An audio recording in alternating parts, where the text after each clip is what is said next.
حضرت عمر بن خطاب رضی اللہ تعالیٰ عنہ قریش کے قبیلہ بنی عدی سے تعلق رکھتے تھے۔ ابتدا میں مسلمانوں کے سخت مخالف تھے اور مسلمانوں کو بے پناہ اذیتیں دیا کرتے تھے، یہاں تک کہ ایک دن حضور اکرم صلی اللہ علیہ وسلم کو قتل کرنے کے ارادے سے گھر سے تلوار لے کر نکلے۔ راستے میں ایک شخص آپ رضی اللہ تعالیٰ عنہ کو ملا جس نے آپ کو تلوار لیے جاتے دیکھا تو حضرت عمر رضی اللہ تعالیٰ عنہ سے پوچھا کہ عمر، کہاں کا ارادہ ہے؟ عمر نے کہا کہ محمد صلی اللہ علیہ وسلم کو قتل کرنے جا رہا ہوں۔ اس شخص نے جواب دیا کہ بھلا اگر تم نے ایسا کیا تو تم بنی ہاشم سے کیسے امن میں رہ سکتے ہو؟ اس سے بہتر ہے کہ پہلے تم اپنے گھر کی خبر لو۔ عمر، تمہاری بہن فاطمہ اور بہنوئی سعید بن زید رضی اللہ تعالیٰ عنہ دونوں مسلمان ہو چکے ہیں۔ حضرت عمر نے اس شخص کی یہ گفتگو سنی تو غصے میں تھر تھر کانپنے لگے اور بولے، اچھا تو پہلے میں انہی دونوں کا کام تمام کرتا ہوں۔ یہ بات کہہ کر آپ رضی اللہ تعالیٰ عنہ اپنی بہن فاطمہ کے گھر کی طرف چل دیے۔ عمر کی بہن فاطمہ رضی اللہ تعالیٰ عنہ اور بہنوئی سعید بن زید رضی اللہ تعالیٰ عنہ نو مسلم تھے، اس لیے ایک شخص ان کے گھر آ کر ان کو سورہ طٰہٰ پڑھا رہے تھے جو انہی دنوں نازل ہوئی تھی۔ عمر جب اپنی بہن کے گھر کے قریب پہنچے تو تھوڑی دیر ڈیوڑی میں رک کر اپنی بہن کی آواز سننے لگے۔ عمر کے رعب کا یہ عالم تھا کہ وہ شخص جو قرآن پڑھا رہا تھا وہ فوراً گھر کے کسی کونے میں چھپ گیا اور بہن فاطمہ نے قرآن کے صحیفوں کو کہیں چھپا دیا تاکہ حضرت عمر رضی اللہ تعالیٰ عنہ کے ہاتھ نہ لگ جائیں، اور فوراً جا کے دروازہ کھولا۔ عمر بہن فاطمہ سے کہنے لگے کہ یہ کیسی آواز تھی جو میں نے تم دونوں سے سنی؟ جب عمر نے یہ الفاظ غضبناک لہجہ میں کہے تو آپ کے بہنوئی سعید رضی اللہ تعالیٰ عنہ نے کہا کہ عمر، بھلا اگر ہم حق پر بھی ہوں تو بھی آپ ہمیں برا سمجھیں گے؟ اس پر حضرت عمر مزید غضبناک ہو گئے اور اپنے بہنوئی کو زور سے دھکا دیا اور دو چار گھونسے بھی مار دیے۔ بہن فاطمہ نے جب اپنے شوہر کی یہ کیفیت دیکھی تو بڑی بےتابی سے اپنے شوہر کو بھائی سے علیحدہ کرنے کی کوشش کی، مگر حضرت عمر نے ان کو بھی خوب مارا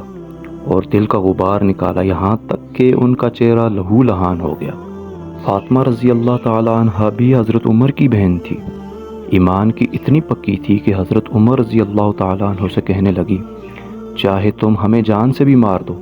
لیکن ہم دین اسلام کو نہیں چھوڑیں گے۔ حضرت عمر نے جب اس قدر مضبوط ایمان دیکھا تو کہا کہ لاؤ وہ صحیفہ مجھے دو، میں بھی اس کو پڑھوں، لیکن حضرت فاطمہ رضی اللہ تعالیٰ عنہ نے منع کر دیا اور کہا کہ آپ اس حالت میں اس کو نہیں چھو سکتے، پہلے آپ کو وضو کر کے پاک ہونا پڑے گا۔ عمر رضی اللہ تعالیٰ عنہ جب بہن کی ہدایت کے مطابق وضو کر کے پاک ہو کر آئے اور وہ صحیفہ ہاتھ میں لیا اور اسے پڑھنا شروع کیا، کلام حق کی تاثیر نے دل کی دنیا بدل دی تو آپ رضی اللہ تعالیٰ عنہ نے اسی وقت چشم تر فرمایا کہ مجھے فوراً محمد صلی اللہ علیہ وسلم کے پاس لے چلو۔ حضرت عمر رضی اللہ تعالیٰ عنہ کے دل کی کیفیت بدل چکی ہے، ایمان اور کلام الہی دل میں گھر کر چکا ہے۔ حضرت عمر کی گفتگو سن کر ان صحابی کو اطمینان ہوا جو حضرت عمر کی بہن اور بہنوئی کو تعلیم دے رہے تھے۔ اندر سے نکل کر کہا کہ عمر، تمہیں بشارت ہو کہ میں نے آپ صلی اللہ علیہ وسلم کو فرماتے ہوئے سنا ہے کہ آپ صلی اللہ علیہ وسلم جناب الہی میں یوں دعا فرماتے ہیں، الہی عمر ابن خطاب رضی اللہ تعالیٰ عنہ کے وجود سے اسلام کو عزت دے۔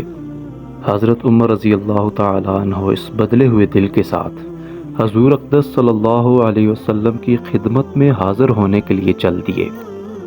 حضور اقدس صلی اللہ علیہ وسلم صحابہ کی ایک جماعت میں موجود تھے۔ پہرے دار نے جب حضرت عمر رضی اللہ تعالیٰ عنہ کو آتے ہوئے دیکھا تو حضرت عمر رضی اللہ تعالیٰ عنہ کی دہشت ان پر طاری ہو گئی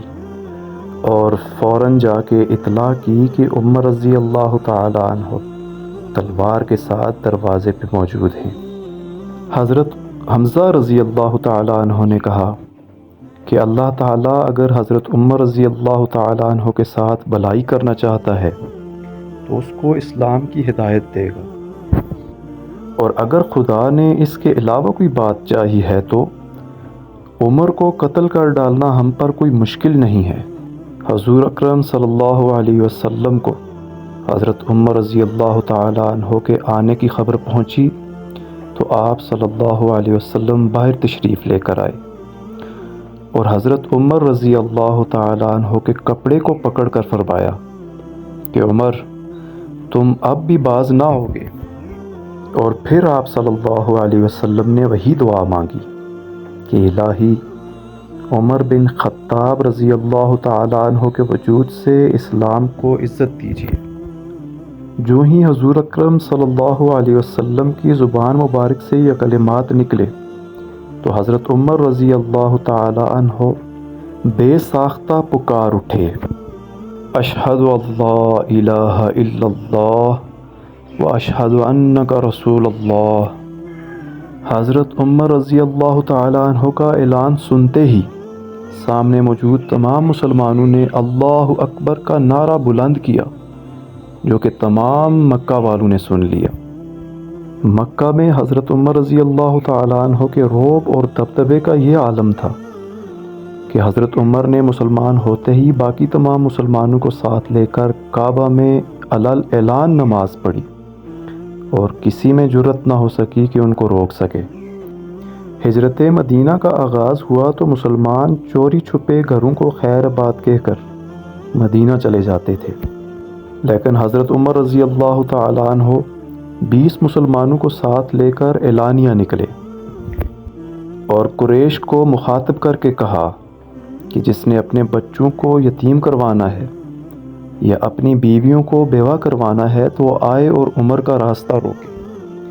کسی میں ہمت نہ ہوئی کہ وہ حضرت عمر رضی اللہ تعالیٰ عنہ کا راستہ روکے۔ ہجرت کے بعد تمام غزوات میں حضرت صلی اللہ علیہ وسلم کے ساتھ شریک ہوئے۔